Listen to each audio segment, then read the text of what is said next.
Hey everyone, welcome back to Board Game Breakdown.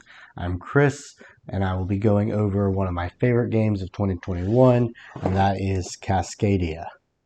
It was on Kickstarter. As soon as I saw it, I backed it, and it's not even usually some game I would normally go for. I'm not huge into abstract tile laying games, but for some reason this caught my eye when I was reading about some new games that came out, and I am so glad I backed this. It really surprised me about how great it is. The solo play is fantastic. Two player is great. I have not played it more than two players, but I'm just really happy with the way this came out. I'm really happy with how much love the team seemed to put into it. So in this video, what I'll do is we'll go through a quick setup, talk about some rules, and then I'll give you a playthrough. Before we go any further, I want to remind you to please visit the website, www.boardgamebreakdown.com. We're going to have written reviews up there. A lot of these videos are going to center more around how to play or rules, things like that. But the reviews are going to be text, written. That's what I really like doing as far as writing goes. Those will all be on the website. But we'll also have links to the YouTube videos, our Instagram channel, all of that. So thanks for watching. Make sure to subscribe, and let's get on to Cascadia. So here we have the box for Cascadia, which we are going to work on setting up. And it only takes a few minutes, honestly. But right off the bat, you'll see this gorgeous artwork here. You see it's illustrated by Beth Sobel. You might recognize her name from some other popular things. Flat Out Games uses her a few times. I know she was an artist on Calico.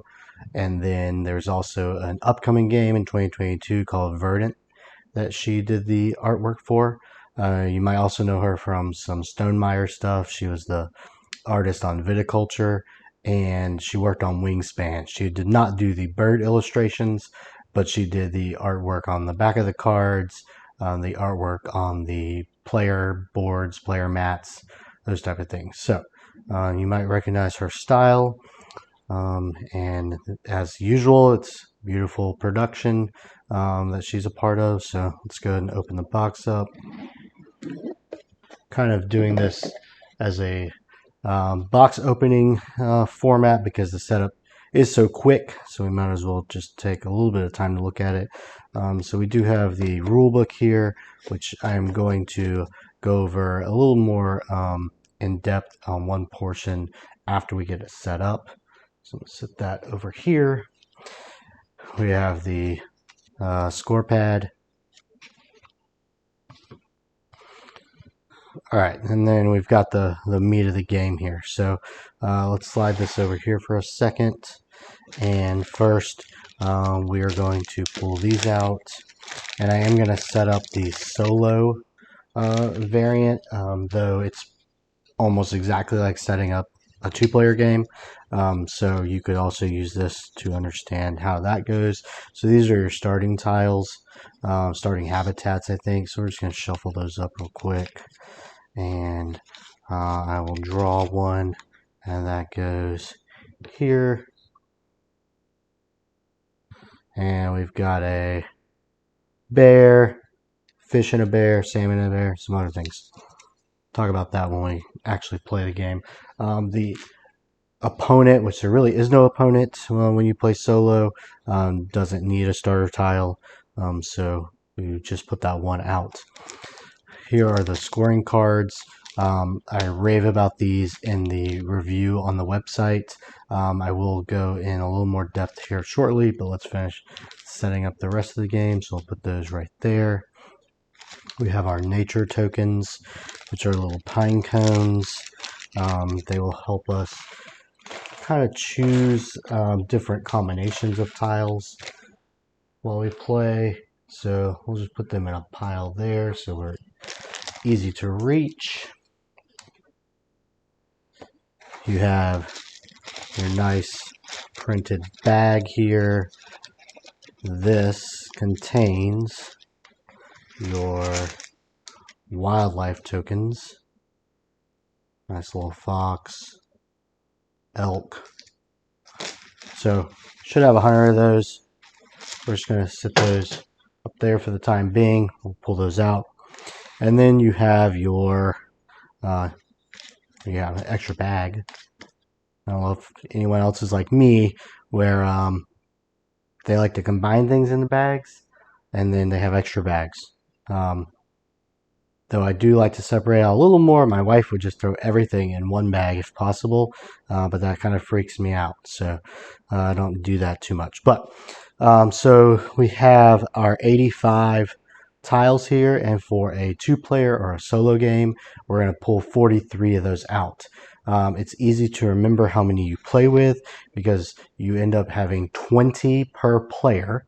So since we're doing a solo game, but it's set up like a 2-player, we'll have 20 and 20 is 40, and then you always have 3 extra at the end.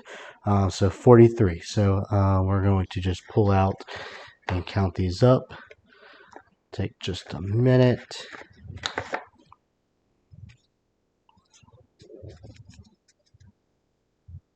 It's 10.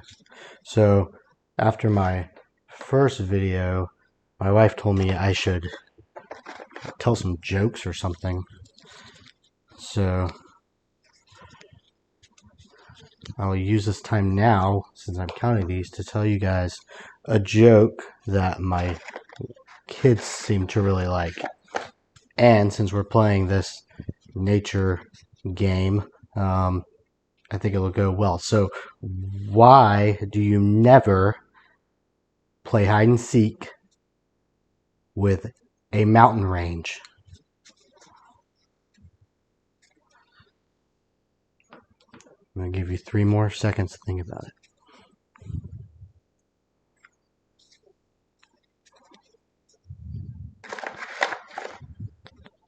Okay, that was more than 3 seconds. But the answer is because they always peek. Peek. Get it? Peek. Ah, that was wonderful. I'm sure everyone is happy that my wife passed on that wonderful advice to me. Maybe you can tune in to the next video for another great joke that elementary school kids laugh at. All right, so we have a 43 out. So we're going to put this bad boy on there, put it over to the side. That. All right, so now real quick, we're going to set up the market up here. So the way we do that is you're going to start out with 4 of these. And so we're going to say 1, 2, 3, and 4. And I make a big mess. And then you're going to pull out 4 random of the animal tokens. 2, 3, 4. All right. And the last thing we were going to do is take care of the scoring cards. So, as I keep dropping those. So here, let's look at these real quick. So there are 5 species in this game. You can see them here. So we have a bear, we have an elk, we have a hawk, we have a fox, we have a salmon. Each of these has their own unique scoring cards. So, for example, the hawk has these 4. Actually, there's a 5th one if you had the Kickstarter. So like this one here with the star is the Kickstarter one. So let's put these into piles real quick. 4, 1, 2, 3, 4. 1, 2, 3, 4. And then these must have been the ones I played with last time. Alright, so these cards here control the scoring conditions. And I really love games like this because they change each time. So what we're going to do is we're going to pick one of each of these. This card, by the way, is for like a family variant. If you would like a easier way for like your kids to help play. We don't need that right now. Throw it over there. So we're going to pick out one of each of these to make a set up 5 cards, and that's going to be the scoring for this game. Though before I get into that, what I'd like to do is look at the back of the rule book and go over what they call the Cascadia achievement system, if I'm getting that right, and just go a little bit detail into that. And then we'll use that knowledge to come back and get our 5 cards, and then we'll do a playthrough real quick to show you how a single player game goes. So I'll be back in 1 minute with the rulebook.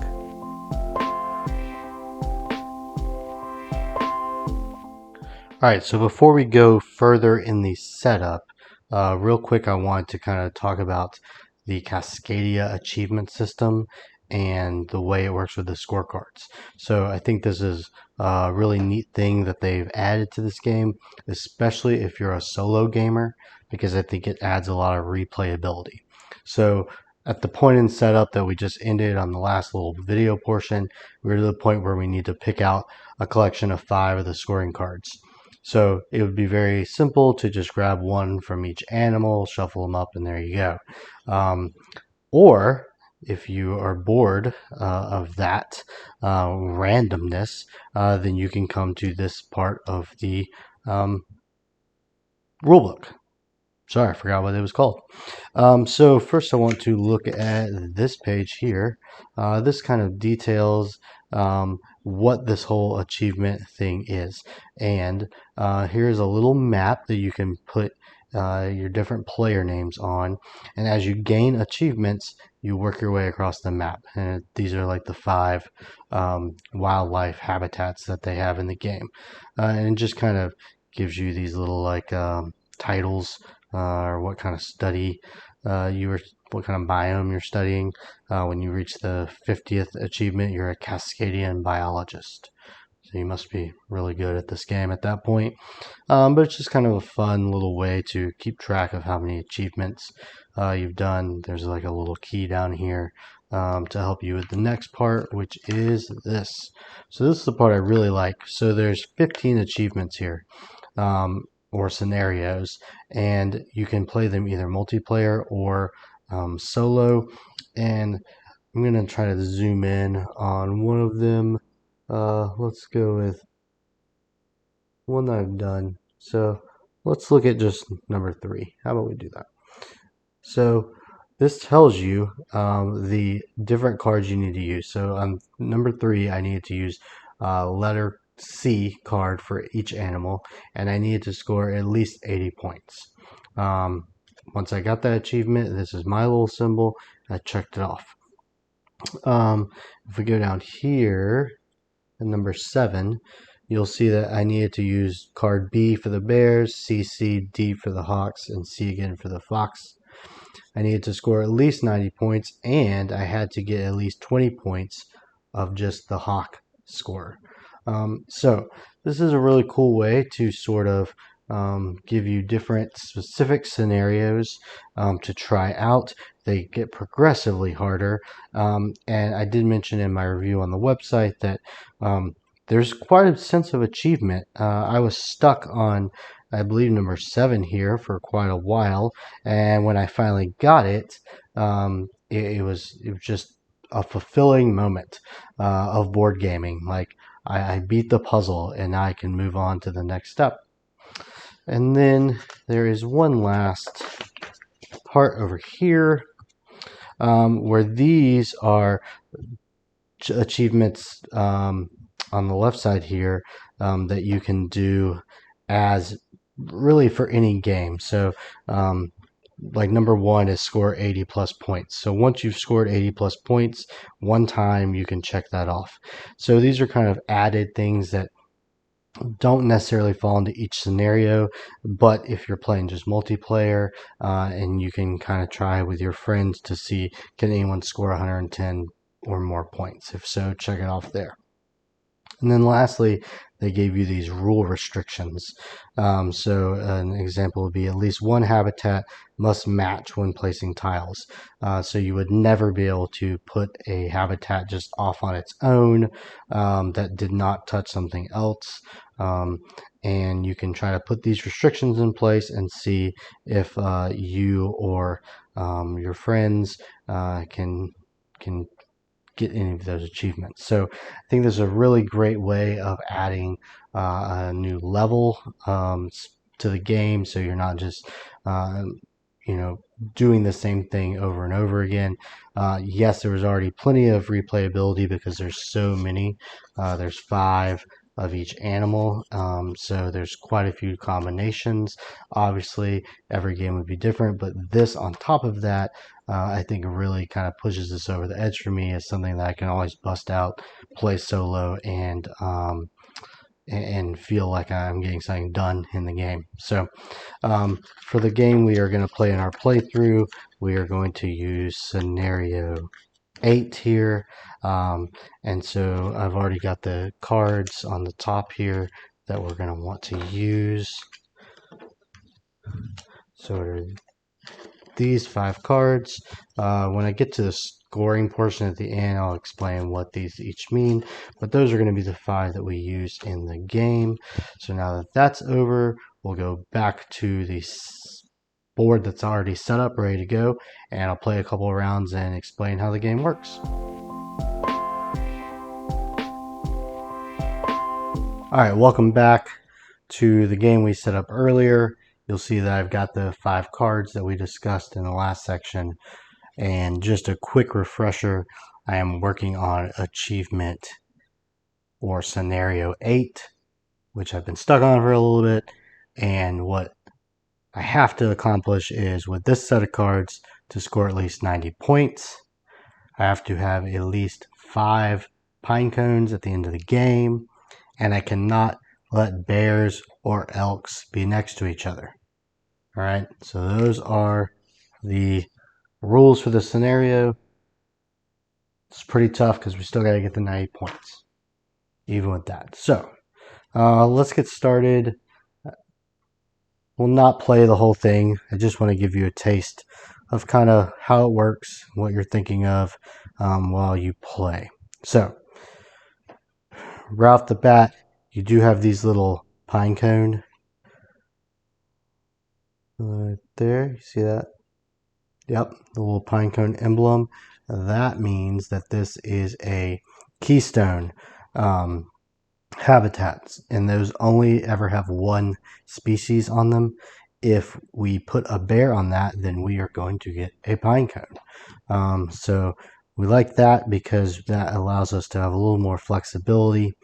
And when we're thinking about it, bears can be in these little groups. They don't have to be in those exact shapes. So what I'm going to do is I'm going to start out and grab this pair here. We're going to go and put the bear on that, which gives us the pine cone.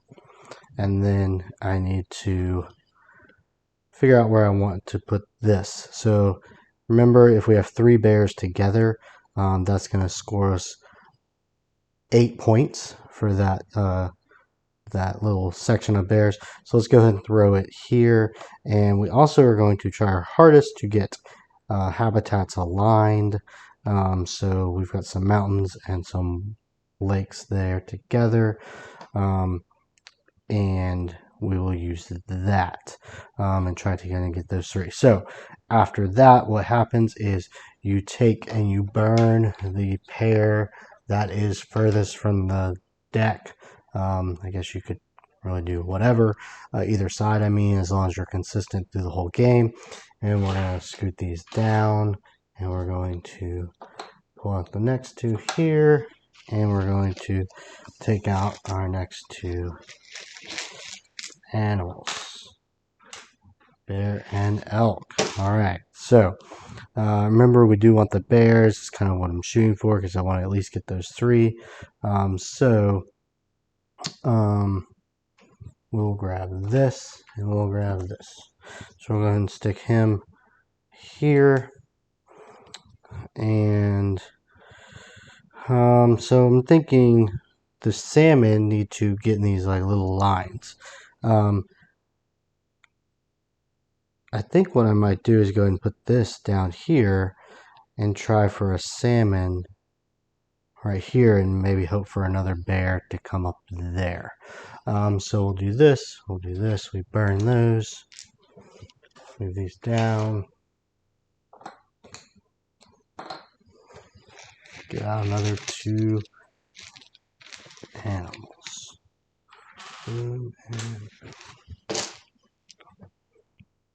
Alright, so I mentioned I want to do the salmon. So I would like to take this, but I don't necessarily want this bird. So that's where your pine cones come into play. So we can actually spin this, and we can take the salmon, and then we can take another one of the tiles that don't match up with it. Because we want this like line of salmon that you see kind of in this card up here, let's grab this one. And we'll put it here. And we'll go ahead and place the salmon there. Quick timeout here. I realized I did not explain 2 important mechanics that I want to touch on, as they did not happen naturally while I was playing the game in the playthrough. So I want to touch on them real quick. What you just saw in the playthrough was me using a nature token, one of the pine cones, to turn it in, and I took a animal token and then one of the habitat tiles that was not matching. So say that one. All right, so that's what I did in the playthrough. But the other reason why you might want to spend a nature token is to scrap some of the animals. So in this example, let's say I only really cared about the salmon. I might want him out there for future turns, but these 3 did not interest me. I could put in pine cone, turn it in, scrap these 3, put them over here, and draw 3 brand new ones from the bag. Alright, so that's one thing we could do with the nature token, along with what I just showed you in the video. The other mechanic that is slightly similar to that, this is called overpopulation. If by chance, when you draw your species tiles, or little blocks there, tokens, there could be 3 of the same species. If that happens, whoever is the current player chooses whether they want to scrap all 3 of them. They do not have to, but they can. It does not cost a nature token to do that if there are 3 out there. It is a free thing. So if they look at this and they say, wow, I really don't want them salmon, then they can get rid of them and draw 3 new ones. Now you'll notice we are only ever replacing the species or wildlife tokens. You are never going to scrap the tiles. No mechanism in the game allows you to scrap the habitats and redraw the habitats. We're only doing it to the animal tokens. Now lastly, with overpopulation, there is a chance, though I have not seen it in all the times I've played, where you draw 4 of the same animal out of the bag. In this case, you do not choose to scrap them, you automatically have to. So all 4 of these get placed back over to the side, and we get 4 new tokens put out. So it's easy, but I want to make sure that everyone saw how that worked. Again, this is either for the second option you have with a nature token, or if overpopulation occurs. So with that, back to the game. So now, because we have kind of this odd thing set up, they slide like that, and then we can burn this furthest one. So now our pine cone is gone, but we did get to grab a salmon off of it, which was helpful. And next round. So I have another bear out there, but we have a hawk. Oh, but see, the hawks give us, if they have no other hawks around them, they'll score a point. So let's just grab this. We're going to put it here because remember, bears don't have to be in any specific shape. Grab that and put it there. We'll try to keep that bird all by itself. In the grand scheme of things, put these two out and two more. Oop. All right, so we'll take this last turn here. So we don't want to pull these elk because I don't have any elks to like tiles to place them on. So that would not be a great thing to do. So what we'll do is, man, I don't really want to place those foxes anywhere either. So we'll do this. Make some more of this grassland. Put a fox there. And see where that takes us. So that's basically how the game goes. You would go until you exhaust these, which ends up being 20 turns. And then you score, which I will come back and discuss that in a second.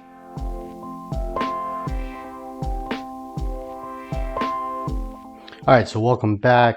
I finished the game. You'll see here I've done 20 rounds, and I want to quickly go through the scoring and let's see how I did.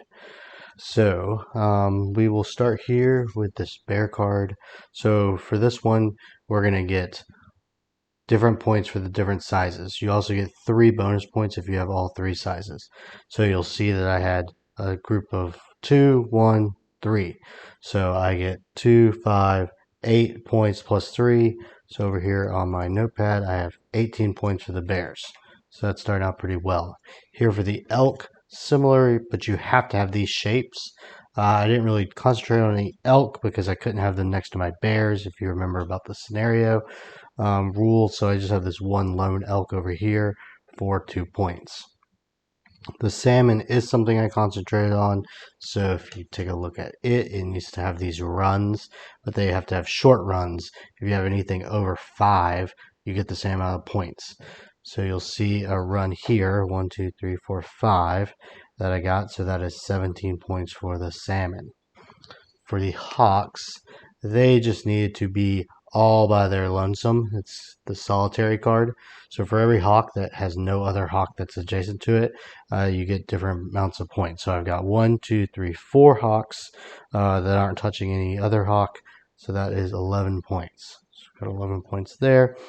And then the red fox, this is probably like my least favorite scoring card, these dynamic duos. You have to have 2 foxes adjacent to each other, and then you count for the adjacent pairs that are unique around it. There's a lot going on there. So if you'll see here, I got a pair of foxes, and then I can count 1 pair of bears and 1 pair of hawk. So those are 2 pairs for 7 points. Again, I have another set of foxes there. I have a pair of bears and a pair of salmon. So I have lots of salmon, but they're not unique in that I can only count the salmon once. So that's another 2 pairs around that. So another 7. So I've got 14 points. So let's tally up the wildlife. And looks like I have 62. So in my experience, that's pretty good for a wildlife score. So now we go to the habitat. So for each of these habitat, I'm going to count up the biggest mass of those, and I get those points. If I have 7 or more, then I get a bonus 2 points. So we have this like frost, I don't know, Arctic area. I got 3 here, so 3, no bonus. The forest, I got 3 there, I got 3 there, so they're the same size, so I get 3 points. So for this prairie, and this is where I scored pretty well. So I've got 1, 2, 3, 4, 5, 6, 7, 8, 9, 10 touching. So I get 10 points, and I get a bonus 2 because I had 7 or above. This wetlands, I had 3 here, 1, 2, 3, and the ocean or lakes or whatever you want to call that, I had 3 over here. So no more bonus points with those. So I'm going to tally those up, and I got 24. All right. Also, pine cones. I needed 5. I ended up with 5. That was awesome.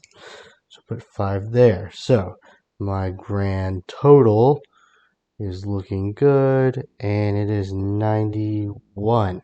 And remember, I needed over 90. So I actually beat this achievement. So let's flip over here real quick. And I got 90, I got 5 pine cones, and I didn't have any bear next to elk. So I played with that, so I actually beat that. So I could check off my little thing there, and that is an extra thing on my map. So I got to check off another thing right there. I'm one more step closer to the wetland study, and that completes the video on Cascadia. So I hope you enjoyed watching this. I hope it showed you a little bit about the game. I really like this company that put this out. I've backed 2 of their Kickstarters now. They keep people updated. They just seem to be really player oriented, and obviously they're putting a lot of care and love into their products. So if this looks like something that you would like to put your hands on, make sure to go grab it at your local game store, Amazon, from their website, however you can get your hands on it. Again, please visit the website boardgamebreakdown.com to check out full reviews on both solo and multiplayer variants, as well as some of our other YouTube videos. You can also hit us up on Instagram. We are brd.game.breakdown. That is our Instagram handle if you want to check out some pictures and discuss things there. So again, thanks for checking us out, and we'll see you next time.